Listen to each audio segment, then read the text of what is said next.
Um, First, let me thank Maranti for kindly inviting me to join you today. Um, I was outside for a little while, so we are running slightly behind time. What I would like to do over the next few minutes is to speak about something rather basic, which has become significant in recent times, and that is the question of food security and nutrition. Very often we talk about food security without addressing the question of nutrition. And it's important for us to recognize that nutrition is actually a crucial part of food security. It's no point eating enough rice without thinking about the nutritional impacts of it. So the traditional way of looking at food security is to look at four issues: availability, affordability, access, and of course, nutrition. Sometimes the words are used which are quite different. Now, it's important to recognize that a lot of data on Malaysia is misleading. It's misleading because we pretend that foreign workers don't exist in our country. There was once a survey done way back in 2014 using telco information. And in that survey, it was found that about 100, sorry, about there were about 6.7 million foreign workers in Malaysia, 6.7 million, of whom 2.2 were recognized in the labor force statistics. So what does this imply? It implies basically that 4.5 million were undocumented, not recognized. So what is the implication of this? There are many, many implications of this. I won't get into all of them right now, but one of the major implications is that we actually cannot use our official data very usefully because our denominator, the population denominator or the labor force denominator is actually understated. So what does that mean? It basically means that we look richer than we actually are. It also means that we look more productive than we actually are. Okay, so there are a lot of implications of the kind of pretending that the foreign workers are not in this country. Let me move on very quickly to talking specifically about the question of availability.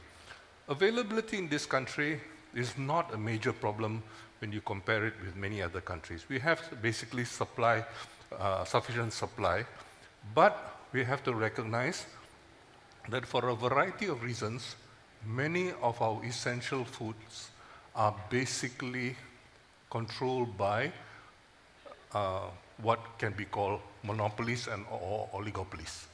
What this means in economics is that basically one company or several companies own this. So we all know, of course, about Bernas because it has attracted a lot of attention and it has become more controversial recently. But we should also remember that APs are a major source. So who gets APs? That becomes a very major source of controlling supply.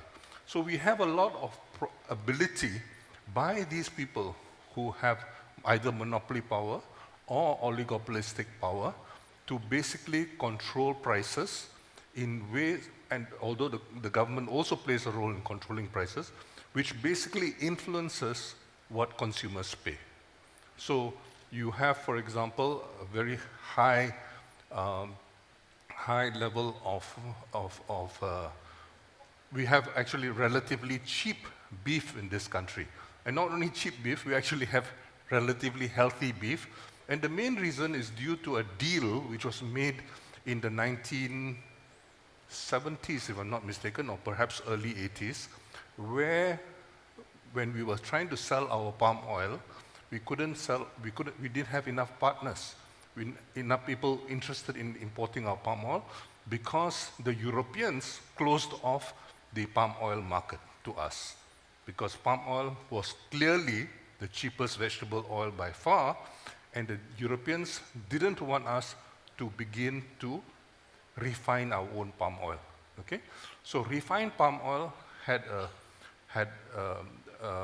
there was a duty imposed on import of refined palm oil, and when Malaysian palm oil refining, within a decade, between the 70s and 80s became the most efficient in the world, they increased the duty to discourage imports. So what happened?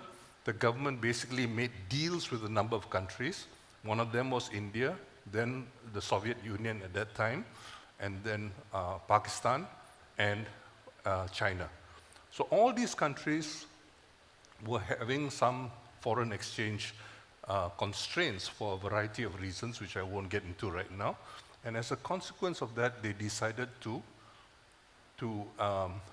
have what Tun Mahathir liked to call barter trade agreements. Then, strictly speaking, it's not barter trade, but basically we agreed to import beef. Now, as it turns out, beef from India is not really from cattle. It is from buffalo. And you might not know this trivial fact, but buffalo meat is actually healthier than cattle meat if you're eating beef.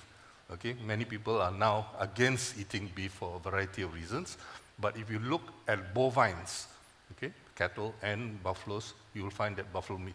So we are actually getting relatively healthier meat in Malaysia, which is usually grass-fed rather than,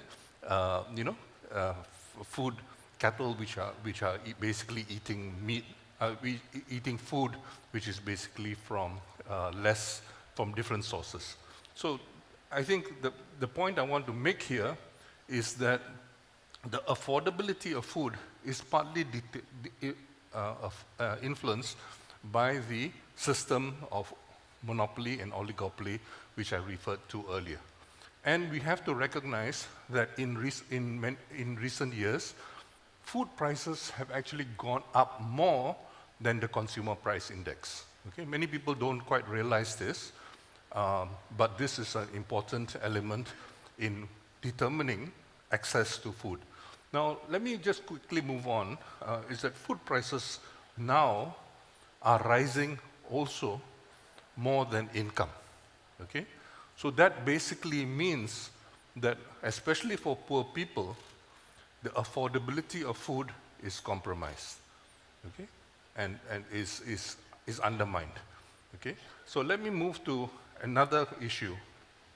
One of the big problems we've had in Malaysia for many years is the association of food security with rice self-sufficiency. This is an error, and shouldn't describe it as an error. It's a misassociation which begins from the colonial period. Because during the colonial period, especially during the interwar period between First World War and Second World War, the previous system in the world, the previous international monetary system, was coming under stress. It was basically based on gold, yeah? That was coming under stress. And particularly, pound sterling was under stress. So what happened was that you had increasingly people, the British basically wanted to reduce the outflow of foreign exchange from the empire, from what was called the sterling zone.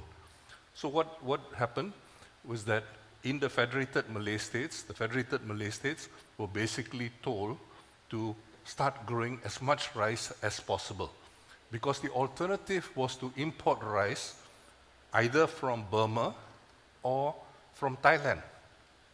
Now, Thailand, of course, was an independent country. It meant an outflow. Burma was a British colony, but it meant a loss of foreign exchange earnings from Malaya. Just to give you a sense of the significance of Malaya in the British Empire, between 1946 and 1951, Malaya, meaning Semenanjung Malaysia now, accounted for 70% of total foreign exchange earnings for the entire sterling zone, for the entire British Empire. This is not surprising because Hitler had basically bombed many of the cities, especially the industrial cities of the UK. So cities like Coventry, for example, were completely devastated. So the consequence of this was that industrial capacity, we often associate the Industrial Revolution, the first Industrial Revolution, with the UK, with Britain. Okay? Contrary to what Napoleon said about Britain being a nation of shopkeepers, Britain actually led the Industrial Revolution in very, very important ways. But by this time, the British industrial capacity was devastated by Hitler. So the consequence of this was that you needed to you needed to get foreign exchange from some other source. And with the Korean War boom especially, the price of tin went up, the price of rubber went up, and so Malaya was extremely important for the British Empire, especially during this period. It was also important earlier, before the war, as well as after the war, but it's particularly during this period, the role of Malayan exports was crucial. So what happened was that the British were very, very concerned about minimizing foreign exchange earnings, so encourage rice growing. So for example, many of you know that Krian, before Muda, was the major rice bowl area of the Federated Malay States. Okay? Krian, now we often say Krian Perak. Okay? But once upon a time, Krian was not part of Perak. Okay? The Kedah Sultanate was weak. It was trampled all over by the British, and basically first Penang went, then Seberang Perai went, and then Perlis went, and then Krian was given to Perak. Now this was very important because Perak was a federated Malay state. Kedah was still under Siamese control. And this was, of course, meant that Kedah was outside this. Now there are many other trivial facts we can get into right now, but let me focus on the whole question of what rice self-sufficiency and this policy emphasizing rice self-sufficiency has meant today. It means that most of the rice farmers are really trapped in poverty. Okay, we can get into all that in some detail, but the point is that it's not as if rice farmers are very rich. Okay, and the whole system by which they earn their incomes is basically something created by government. And so and also we have to recognize that the world situation has changed, the ecological conditions have changed, and we are now very, very vulnerable. Some of you have heard of the recent proposal to increase cropping, especially in the Muda area, from double cropping to 5 crops in 2 years. Now, is that feasible? Before the pandemic, in the 5 years preceding the pandemic, 2 planting seasons were cancelled. Why? Because there wasn't enough water. Okay? The Pedu Dam has been used for recreational and other purposes. Many of the forests surrounding the Pedu Dam, what is called the catchment area, basically has been deforested, and so there isn't enough water in the Pedu Dam reservoir. The result of that means that there is less water, and now, of course, you all know there is a water war, so to speak, between Penang and Kedah. But the point I want to make really is that even without leaving aside the question of the water war, what does it mean? What does it basically mean? And so the Menteri Besar of Kedah has basically promised the people of Kedah, oh, you don't really need to grow rice anymore, because we are going to we have already found rare earth in Kedah. So, you don't just sit back, relax, we're going to give you a guaranteed income from lithium and other rare earths. Well, that may be a feasible strategy, except that it will contaminate and poison almost all the water around that. And for the people of Kedah, Perlis, and Penang, who depend on that water, their water is going to be severely compromised. So we really need to think very seriously about questions such as water safety, we need to think also about questions such as food safety. And this is something I'll come back to in a minute. So what do we have now in Malaysia? Some of you have seen the headlines recently. Malaysia is now #1 in has the highest level of diabetes in the world. Okay? We are number one in diabetes. We used to be number one in Asia for many, many years, did nothing about it, and now we're number one in diabetes. Okay, diabetes is a complex disease. There's type 1 diabetes, which is often inherited genetically, and there's type 2 diabetes. Even the type 1 diabetes, even if you have a genetic predisposition, doesn't necessarily mean that it will manifest itself. So we need to think very, very seriously about questions of overweight and obesity. And guess where the highest level of obesity and overweight and diabetes are in the country. Does anybody know? Sorry? Yes, Putrajaya. Okay? Now,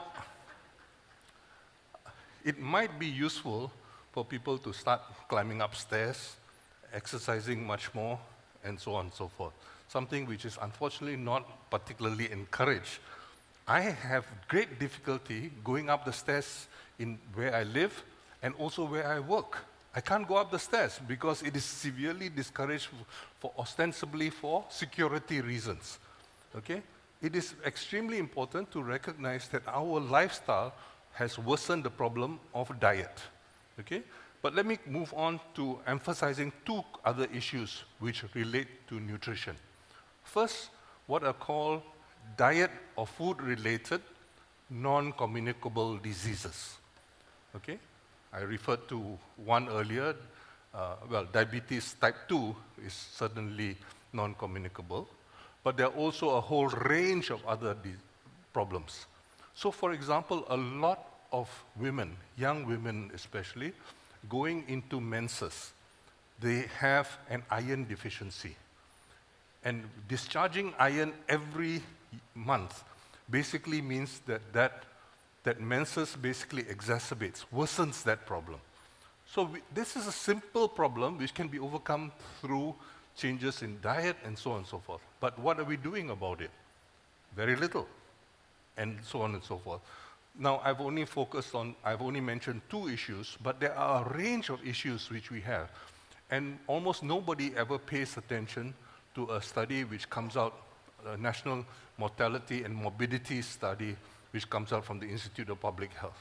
It is probably the most important thing about the state and the condition of Malaysians. But how many people pay attention to it? Very little. Okay, the other point I want to make is about so-called hidden hunger. Hidden hunger is a term which has been popularized to refer to micronutrient deficiencies. What are micronutrients? Well, the one which you are all constantly being promoted to all of us are vitamins, right? Make sure you have enough vitamin this, make sure you have enough vitamin that, and so on and so forth. And the sources of vitamins have changed. 1929, the Nobel Prize for Medicine was won for work done in Kuala Lumpur General Hospital, where it was established that vitamin B deficiency was the source of beriberi. Okay? Now, today we can get vitamin B from other sources as well. It's not so crucial that we have it from unpolished rice. Okay? Just to quickly summarize that study in 1929, basically it was established that they basically took people from the mental ward, okay? The mental ward, without consent, yeah? No consent. Took people from the mental ward and basically told the people, took them out and ethnic stereotyping. Malays, beras tumbuk. Chinese, beras putih. Indians, parboiled rice. And the result was that none of the Malays got beriberi, all the Chinese got beriberi, and as far as the Indians were concerned, it was a bit more ambiguous because of the nature of the preparation of parboiled rice, which I won't get into right now. So the result of that clearly reminds us about the importance of these micronutrients. Besides vitamins, there are also something else called minerals. Okay, often your doctor might tell you, make sure you have enough potassium, make sure you have enough iodine, from bawang and so on and so forth. All these are very important considerations.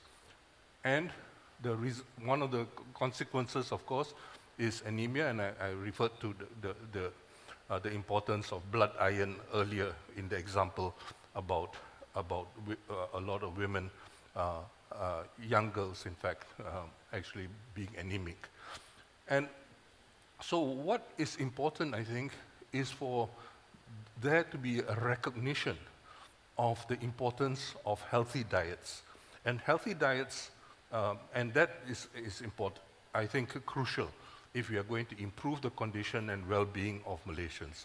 So what does it mean, therefore, to accelerate applied research in related areas? In food production, in preparation, in nutrition. There is no need to go to this fancy stuff which people like Bill Gates have been promoting all over the world, of additionally adding certain vitamins to rice growing, for example, the so-called golden rice. It is quite possible to achieve many of those outcomes through other cheaper means. And I would emphasize safer means, because the consequence of the golden rice is that you become even more dependent on the seed companies. And the seeds, and when you grow golden rice, you become chemically dependent on the agrochemical companies who provide you with a bunch of fertilizers as well as pesticides. If you don't use those fertilizers and pesticides, it doesn't work. And the consequences are quite serious. If you go to certain farmers and try to buy vegetables from them, they will ask you, is it for you yourself? And if you know the farmer will sell you from their own plot, okay? Pesticide-free plot of rice, okay? For the rest of us, we buy through the market and we use pesticide-ridden,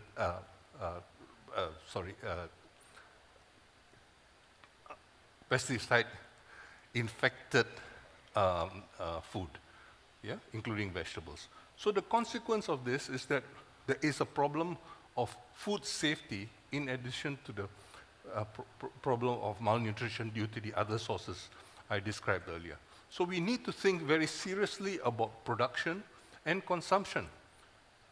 Now, as you all know, once in a while you hear about excessive use of pesticides when our food exports to Singapore, for example, are rejected, or to China are rejected. That's when you hear about it.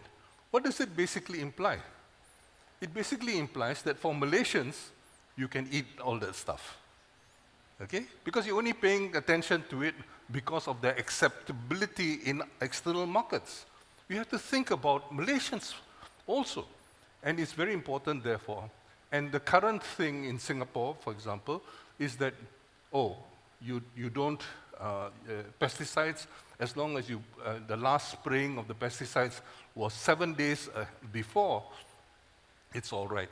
Well, anybody who is familiar with toxicology can tell you that for some things, 7 days may be enough, but for many other things, 7 days is not enough. So we have a big problem with a lot of the existing regulations, and they just are not enough. So what we need to do, therefore, is to pay far more attention to ensuring that we have healthy, safe diets. Many of you know from anecdotal evidence from your families, your relatives, your friends, the great increase of children, for example, who seem to be on the autistic spectrum. Okay? Why is that so? The evidence internationally is not conclusive, I want to emphasize, seems to be that it has to do a lot with diet. Okay? You have to pay attention to these diets. So healthy and safe diets for all Malaysians is something which we need to pay much more attention to. And, it's not, a lot of it is not path-breaking science. It's just that we have not even learned the lessons from what is already known in terms of trying to improve conditions. So we need to have a promotion of diversified healthy diets. Now we have in Malaysia 2 school programs for children. One is the supplementary food program, which the Ministry of Education does for all children. It costs 3 ringgit per meal. And the food is supplied basically by one food company, transnational food company, and that transnational food company basically has a virtual monopoly, okay? Now, I'm not terribly against it, except for the fact that it costs 3 ringgit, whereas there is another program conducted by the Ministry of Health, which the parents have to pay for, and it costs 2 ringgit. The Ministry of Health doesn't put in any money itself. It costs 2 ringgit, and it's been trialed in northern Johor for a number of years with very good results, improvements in physical development as well as cognitive development. Okay? Basically what you want from a nutritional program. Whereas there is nothing comparable to suggest that this more expensive Ministry of Education program has had these kinds of consequences. So you have children drinking sugared milk twice a month, because 70 years ago, it was believed that milk was essential as a source of protein and calcium.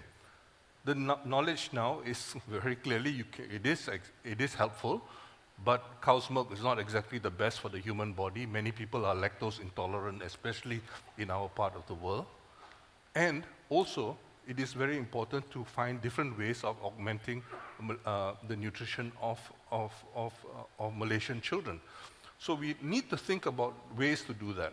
We need to think about new ways of approaching the use of agrochemicals and genetically engineered organisms. Notice I'm not using genetically modified, because the modification happens all the time naturally. When you, for example, bud graft two different trees, you are basically engaged in genetic modification. Genetic modification is happening all the time, sometimes naturally through pollination and so on and so forth. But genetically engineered, where you introduce a completely alien substance, a bacteria from some other source, into the organism, that is problematic, and the consequences are still not very well known. Okay? Yet another issue is antimicrobial resistance. Now you find that particularly for livestock, all kinds of livestock, poultry as well as fish, well, fish is not normally considered livestock, but including fish, you find that farmers are using excessive amounts of antibiotics. The consequence is that we become resistant to that antibiotics. So when you need it for perhaps surgery or some other problem, the antibiotics you are taking in are less effective. And this is a problem which is now internationally recognized. Jim O'Neill, for example, an influential writer, has written extensively about it, about antimicrobial resistance, and it is anticipated that within about a couple of decades, you will have over 10 million people in the world dying because of that. But don't think about death. There's also a lot of morbidity around your vulnerability to disease, which you need to pay attention to. So let me quickly go on. At the level of consumption, you find that a lot of the food we take have unnecessary problematic preservatives, and also a lot of our preparation now, or food preparation now, uses trans fats. Trans fats which are banned in many other parts of the world, but for which there is no regulation minimal regulation in Malaysia. So the result is that we are ingesting a great deal of problematic foods as a consequence. So we really need to think about the school feeding program, as I mentioned earlier, and we need to think very seriously about introducing prenatal as well as postnatal feeding programs for mothers and their unborn and soon just born children. So these are some of the things which we need to think about. There's a great deal more I can say about other types of research which is needed, but I think we need something fairly basic in this case, which I hope will be considered as worthy of research. There are many other examples. Let me just mention two by way of conclusion. And one, of course, is the whole question, the whole problem of biodiesel. Okay? When I was in the 1980s, people like Tan Sri Augustine Ong and Tan Sri Yusof Basiran started talking about the potential of palm oil-based biodiesel. And where are we now in that space? Nowhere. We are not doing very much. We have a 10% surcharge and so on and so forth. It's very, very minimal. Indonesia is well ahead of us. And let's face it, palm oil is the cheapest vegetable oil in the world. And the potential of biodiesel, if fully realized, we would be basically very, very competitive in the world. Okay? And Malaysian companies are invested all over the place, including in West Africa, in the production of palm oil. The second point, the second example, which I think is very important, is that Malaysia now is the second largest producer of photovoltaic solar panels. Okay? Second largest producer. How much of it is used by Malaysia? Next to nothing. Okay? The largest producer is China. They produce 71%. Second largest producer is Malaysia, together with Korea, over 7%. China and Korea have indigenous companies, Korean companies, Chinese companies producing those solar panels. We have only one significant company producing solar panels. This is something which some of us started talking about in the 1990s, yet very little has been done to enable these companies to move forward. So I think the agenda is huge. There are many other examples which one can think of in terms of research, and the role of the ministry, as well as researchers in making progress in these areas. But I think I've exhausted your patience. Let me stop here. Thank you very much for your attention.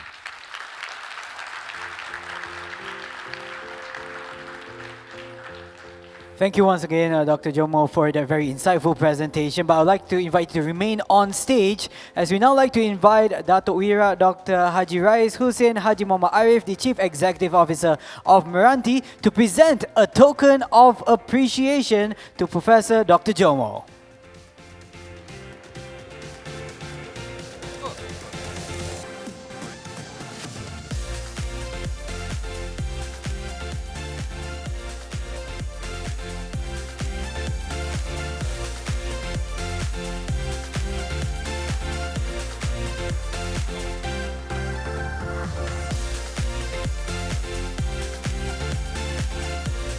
Thank you once again. I'd like to invite our VIPs to kindly return to their seats. And thank you once again, Professor Dr. Jomo, for the very insightful presentation.